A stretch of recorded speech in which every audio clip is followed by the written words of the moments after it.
भाविक आपल्याबरोबर घरातील पूजेचे देवमूर्ती गंगास्नान घालून उत्सव मूर्तीच्या दरबारी घेऊन येतात. टाक्याचा दरा इथं उत्सव मूर्तीला पंचामृतानं गंगास्नान घालण्यात येतं. यावेळी भाविक मोठ्या भक्तिभावानं तळी भंडार करतात. महाआरतीनंतर पालखी पुन्हा मंदिरात आणली जाते.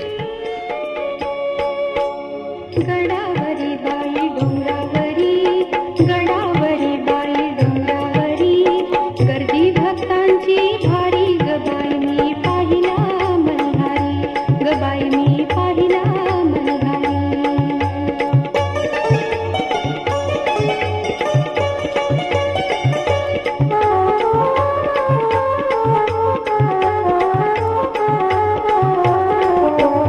मला बाई देवाचं लागल वेड, मला बाई देवाचं लागल वेड, झर झर चढते हो कोरठणचा गड, झर झर चढते हो कोरठणचा गड, पायरीवरी पहिल्या पायरीवरी, पायरीवरी पहिल्या पायरीवरी, मानते देवाला भारी ग बाई मी पाहिला मल्हारी, ग बाई मी पाहिला मल्हारी.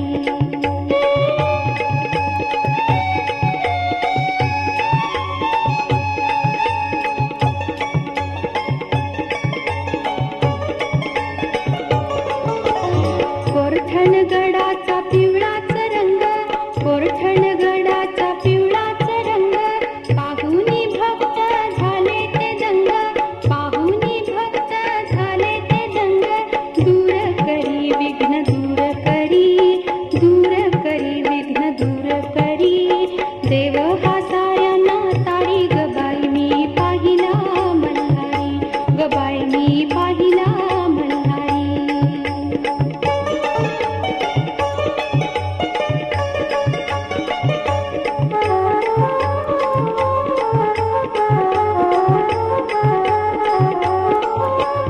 तुम्ही सयाला जाऊन या ग, खंडेरायाला पाहून या ग, तुम्ही सयाला जाऊन या ग, खंडेरायाला पाहून या ग, अंगावरी शालू अंगावरी, अंगावरी शालू अंगावरी, स्वयंभू मूर्ती भारी ग बाई मी पाहिला मल्हारी, ग बाई मी पाहिला मल्हारी.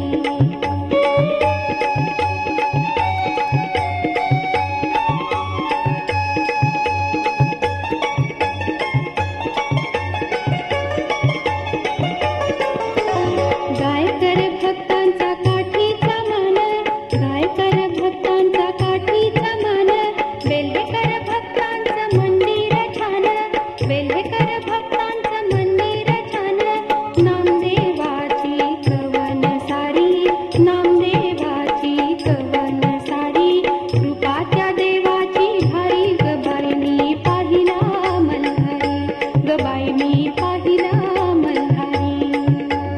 गडावरी बाई डोंगरावरी, गडावरी बाई डोंगरावरी, गर्दी भक्तांची भारी ग बाई मी पाहिला मल्हारी, ग बाई मी पाहिला मल्हारी, ग बाई मी पाहिला मल्हारी, ग बाई मी पाहिला. त्यानंतर आमटी भाकरीचा महाप्रसाद भाविकांना वाटला जातो. यासाठी भाविक प्रत्येक घरातून 5 ते 10 भाकरी आणतात. या दिवशी मात्र दिवसभर दर्शनासाठी रांगा लागतात. त्याचबरोबर चंपाषष्ठीला, दसरा, श्रावणी 3रा रविवार या दिवशीही इथं मोठा उत्सव भरतो. खंडोबा देवस्थानच्या ट्रस्टनं भाविकांच्या देणगीतून संपूर्ण मंदिराचा कायापालट केला. यामध्ये प्रामुख्यानं नवीन फरशी, पायऱ्या, नूतनीकरण, महाद्वार कमान, मंदिराचा जुना डेरा काढून नवीन उत्तुंग असे कळस, शिखर, त्यावर सोन्याचा कळस बसवला, अन्नदान सभागृह, दीपस्तंभाची दुरुस्ती आणि नूतनीकरण केलं. देवाचं सिंहासन, गाभारे, मंदिर आवारातील लादी कामही केले. स्वच्छतागृह आणि स्नानगृहाचीही सोय करण्यात आली. दिवसेंदिवस देवस्थानचं महत्त्व आणि वैभव वाढत असून भाविक यात्रेकरूंची गर्दी वाढत आहे.